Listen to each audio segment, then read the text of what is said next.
여러분 이런 경험 해보신 적 있으세요? 카페에 들어가려는데 입구에 이런 문구가 붙어 있어요. 반려동물 출입 금지. 반려견을 키우는 분이라면 이 네 글자 앞에서 한 번쯤 멈칫해 보셨을 거예요. 그런데 반대로 이런 장면도 있어요. 선글라스를 쓴 시각장애인이 레브라도 리트리버 한 마리와 함께 식당 문을 열려고 하는데 주인이 손을 내저으며 말해요. 죄송한데요, 걔는 안 돼요. 첫 번째 장면은 법적으로 가게 주인의 선택이에요. 두 번째 장면은 명백한 불법이에요. 그런데 많은 사람들이 이 두 가지를 구분하지 못해요. 오늘 저는 이 두 가지 이야기를 함께 풀어드리려고 해요. 안내견 이야기 그리고 반려동물 출입 이야기. 얼핏 보면 비슷해 보이지만 사실 완전히 다른 이야기예요. 그리고 그 차이를 이해하는 순간 우리가 동물을 대하는 방식에 대해 다시 생각하게 될 거예요. 먼저 안내견 이야기부터 시작할게요. 안내견은 단순히 시각장애인 옆에서 걷는 개가 아니에요. 신호등 앞에서 멈추고 장애물을 피하고 계단을 알려주고 심지어 주인의 명령이 위험하다고 판단하면 거부까지 해요. 이걸 전문 용어로 지적 불복종이라고 해요. 그냥 복종하는 개가 아니라 스스로 판단하는 파트너인 거죠. 안내견의 역사는 1916년 독일에서 시작됐어요. 1차 세계대전에서 눈을 잃은 군인들을 돕기 위해 셰퍼드를 훈련시킨 것이 시초였죠. 그리고 1928년 미국의 모리스 프랭크가 조련사를 찾아가 레브라도 리트리버 버디를 받아왔어요. 미국 최초의 안내견이었고 그는 훗날 미국 최초의 안내견 훈련기관까지 세웠어요. 왜 하필 레브라도 리트리버일까요? 진돗개는 안내견에 적합하지 않아요. 자기 영역 본능이 너무 강하거든요. 레브라도 리트리버는 온순하고 학습 능력이 뛰어나고 무엇보다 지하철이든 시장이든 카페든 어디서든 흔들리지 않아요. 전 세계 안내견 22,000마리 중 대부분이 리트리버인 이유가 바로 여기 있어요. 안내견 한 마리가 세상에 나오기까지 얼마나 걸릴까요? 약 2년. 비용은 최소 1억 원. 단계를 살펴볼게요. 첫 번째는 퍼피워킹이에요. 강아지가 태어나서 7주쯤 되면 훈련소가 아닌 일반 자원봉사 가정으로 보내져요. 1년 동안 지하철도 타고 시장도 가고 사람 많은 곳에서 사회화 훈련을 받는 거예요.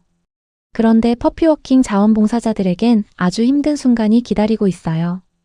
1년이 지나면 정이 들어버린 그 강아지를 훈련소에 돌려보내야 한다는 거죠. 많은 분들이 2번 다시 못하겠다고 하면서도 또 신청한다고 해요. 두 번째는 본격 훈련이에요. 8개월에서 1년간 전문 훈련사와 함께 모든 훈련을 받아요. 이걸 통과한 개만 안내견 후보가 되고 탈락하면 일반 반려견으로 입양을 가요. 나쁘지 않은 인생이죠. 세 번째는 합동훈련이에요. 시각장애인과 안내견이 3주에서 4주 동안 함께 생활하며 호흡을 맞춰요. 궁합이 안 맞으면 매칭이 취소되기도 해요. 사람과 개 사이에도 케미가 있거든요. 이 모든 과정을 거쳐야 비로소 안내견이 탄생해요. 그렇다면 지금 한국에 안내견이 몇 마리나 있을까요? 76마리입니다. 국내 시각장애인이 약 25만 명인데 안내견은 고작 76마리예요. 왜 이렇게 적을까요?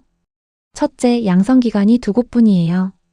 삼성화재 안내견학교와 한국장애인도우미견협회. 삼성화재는 그나마 대기업 지원으로 버티지만 협회는 연간 정부 지원이 3억 원이 역대 최대예요. 안내견 한 마리에 1억이 드는데 3억이면 3마리예요. 재미있는 건 삼성화재 안내견학교는 세계에서 유일하게 기업이 운영하는 안내견 양성기관이라는 거예요. 다른 나라는 대부분 비영리 단체나 정부가 운영해요. 삼성 없이는 한국 안내견 사업이 사실상 불가능하다는 현실 좀 씁쓸하죠. 둘째, 출입 거부가 여전히 일상이에요. 한 방송사에서 안내견과 함께 하루를 보내는 실험을 했어요. 하루에만 7차례 출입과 승차가 거부됐어요. 개는 개잖아요. 털 날려요. 다른 손님이 싫어해요. 법적으로는 안내견 출입 거부 시 300만 원 이하 과태료예요. 하지만 실제 처벌 사례가 거의 없어서 실효성이 없어요. 반면 미국에서는 우버가 안내견 승차 거부로 약 12억 원을 보상한 사례가 있어요. 인식의 차이가 느껴지시죠? 셋째, 안내견을 받는 조건도 까다로워요. 시각장애인이라고 누구나 받을 수 있는 게 아니에요. 흰 지팡이로 혼자 보행이 가능해야 하고 집에서 개를 키울 수 있는 환경이어야 하고 가족 모두의 동의도 필요해요. 결국 공급도 부족하고 조건을 갖춘 수요도 생각보다 많지 않은 거예요. 이쯤에서 감동적인 이야기 하나 해드릴게요. 2001년 9월 11일 뉴욕 세계무역센터. 시각장애인 마이클 힝스는 그날 78층에서 일하고 있었어요. 그의 옆엔 안내견 로젤이 있었죠.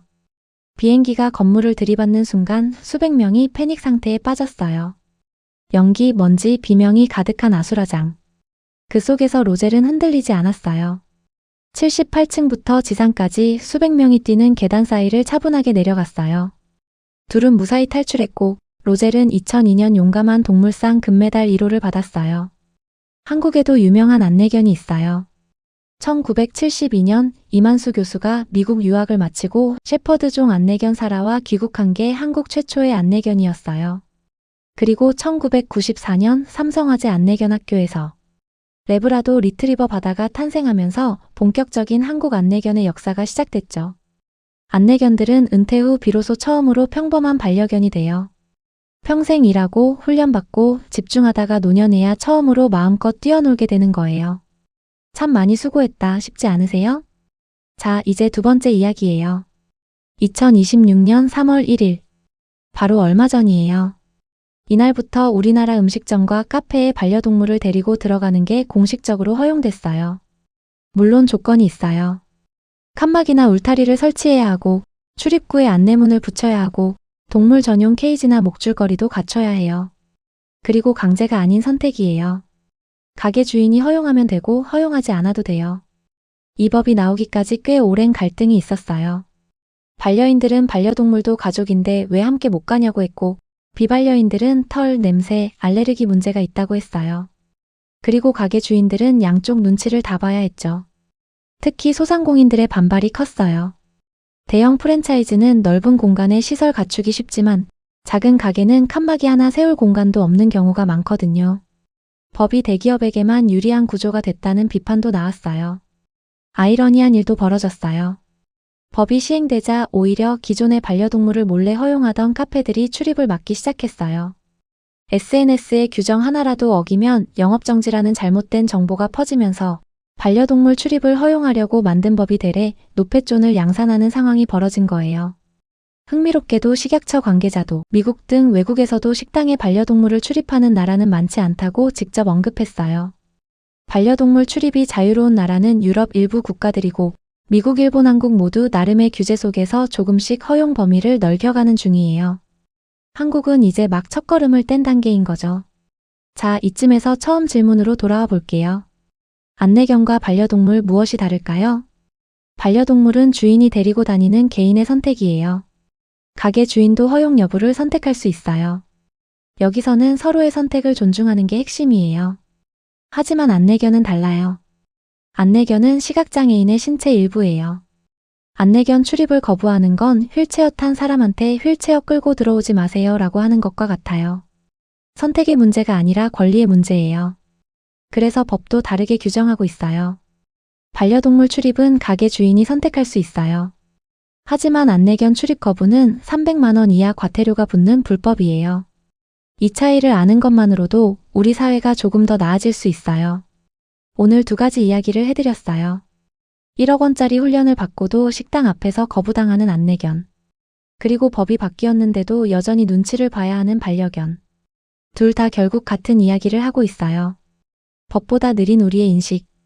법은 문을 열었지만 마음의 문은 각자가 열어야 해요. 유럽이 지금처럼 자연스러운 반려동물 문화를 가지게 된 건 하루아침이 아니었어요. 수십 년에 걸쳐 서로 부딪히고 배우고 양보하면서 만들어진 문화예요. 우리도 지금 그 과정 중에 있는 거예요. 반려인도 비반려인도 가게 주인도 모두 조금씩 불편하고 어색한 이 시기가 사실 가장 중요한 시기예요. 이 과도기를 어떻게 보내느냐가 10년 후 우리 사회의 모습을 결정하거든요. 마지막으로 한 가지만 기억해 주세요. 길에서 안내견을 만나면 만지지 말고 먹이 주지 말고 조용히 마음속으로만 이렇게 말해주세요. 수고해. 그리고 반려동물 허용 가게에서 옆 테이블에 강아지가 앉아 있다면 그냥 자연스럽게 무시해주세요. 그게 최고의 배려예요. 함께 살아간다는 건 결국 서로를 자연스럽게 인정하는 것에서 시작하니까요.